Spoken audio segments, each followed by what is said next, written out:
இவ்வாறு ஓதியதன் பின்னர் ஆமீன் சொல்ல வேண்டும். அது தனிய தொழுதாலும் ஆமீன் தான், கூட்டாக தொழுதாலும் ஆமீன் தான்.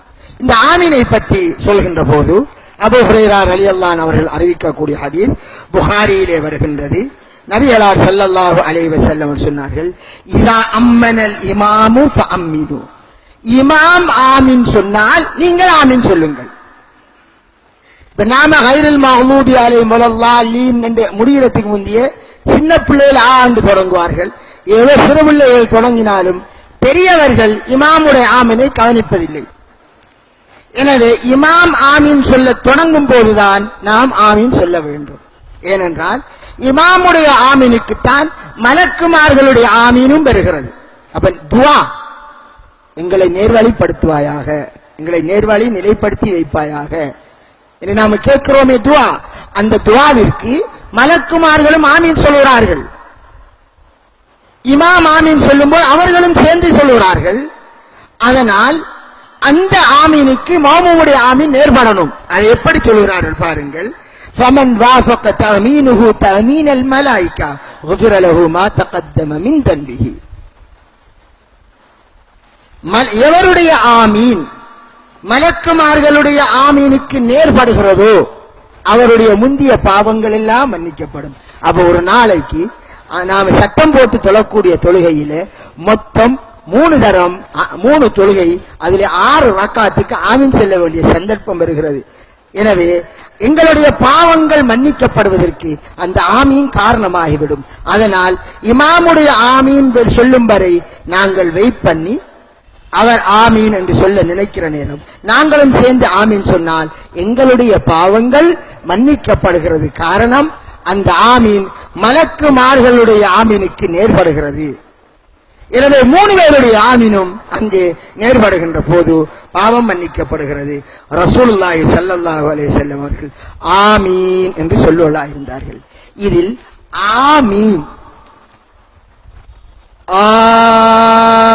ஆமீன் என்று முன்னுக்கு இருக்கக்கூடிய ஆவை அதிகமாக நீட்டுவது இல்லை, பின்னுக்கு இருக்கக்கூடிய மீன் என்பதைத்தான் அதிகமாக நீட்டுவது. ஏனென்றால் நாம குர்ஆன் ஓதும் போதும் அல்ஹம்துலில்லாஹி ரப்பில் ஆலமீன் என்று அந்த தொங்கலில் நாங்கள் நிப்பாட்ட போகிறோம் என்றால் அதை நீட்டி நிப்பாட்டக்கூடிய வகையிலே ஒரு வாவோ ஒரு யாவோ அந்த இறுதி எழுத்துக்கு முந்தி வருகிற போது நீட்டி நிப்பாட்டுகிறோம். அர் ரஹ்மானிர் ரஹீம் அப்படி நீட்டலாம். எனவே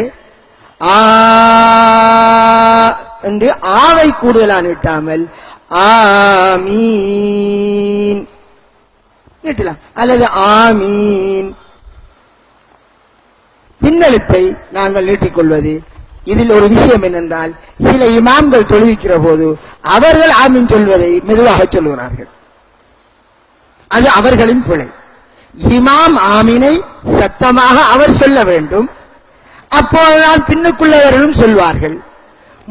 அவர் முதலாவது சபுக்கு கேட்கக்கூடிய விதத்தில் மட்டும் ஆமீன் சொன்னால் இரண்டாவது சபாக்களுக்கு 3வது 4வது 5வது சபையிலும் விளங்காது. அதனால் இமாமுடைய ஆமீன் சத்தமாக வர வேண்டும். அவருடைய சத்தம் வெளியிறங்குற நேரம் எல்லோரும் சேர்ந்து ஆமீன் சொல்ல வேண்டும். இதை கவனத்தில் கொள்ள வேண்டும். இதில் சில இமாம்கள் செய்கிறார்கள், மெதுவாக ஆமீன் என்று சொல்லி போட்டு அடுத்த சூரத்தை ஆமீன் முடிய வேகத்திலே தொடங்குகிறார்கள். அவருக்கு என்ன அவசரமோ தெரியாது. இவ்வாறான பிழைகள் நடக்கிறது. அதனால் அவ்வாறு தேவையில்லை.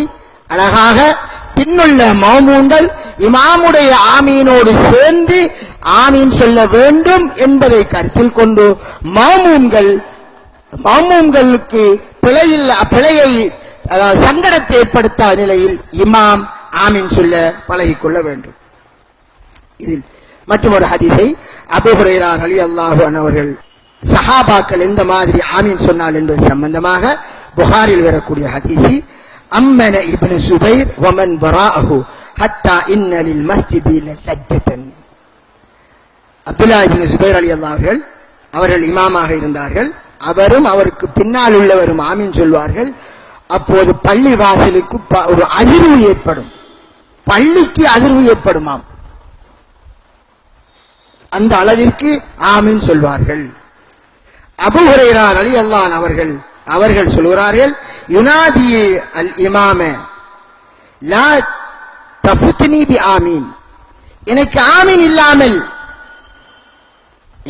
ஆமீன் இல்லாமல் இருக்கக்கூடிய நிலைக்கு எனக்கு ஆமீனை இல்லாமல் ஆக்கி விடாதீர்கள் என்று இமாமுக்கு சொல்வார்கள். நீங்க ஆமீன் சொல்லணும், நான் ஆமீன் சொல்லணும், அந்த மாதிரி சொன்னார்கள். இப்னு உமர் ரலியல்லாஹு அவர்கள் ஆமீனை விடமாட்டார்கள், அதை ஆசை ஊட்டுவார்கள் மக்களுக்கு. ஆனால் ஹனஃபி மذஹபிலே இந்த ஆமீன் சொல்வது கிடையாது.